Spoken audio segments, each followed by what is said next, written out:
What if there is a sin and heart is in remorse and wants to go away, but it is harder? So here I am. And let's take a sin. So I am preparing this class and suddenly this picture comes out. We all go through this, right? And usually, I don't look. Normally, I don't look. I put my hand on the screen, I scroll down, but this time I looked and I liked it and I keep looking. And next time when it comes, I don't put even my hand, I look. The next time I will be looking for it. So that's why it gets harder.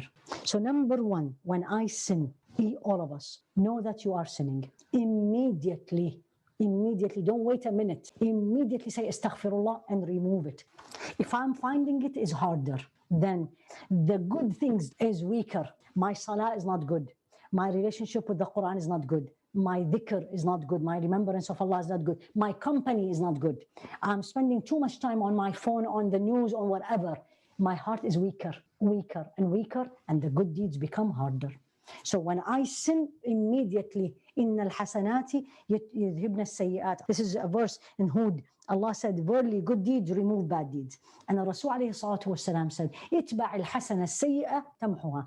Follow immediately. Follow a bad deed with a good deed. It will wipe it. Anytime any one of us does a bad deed, immediately, astaghfirullah, go and do a good deed. Go and do immediately a good deed. Open the Quran and read 2 verses. Go to the internet and give charity. In case I cannot go out and do a good deed. Go and do wudu. Stand up, do 2 extra rukat.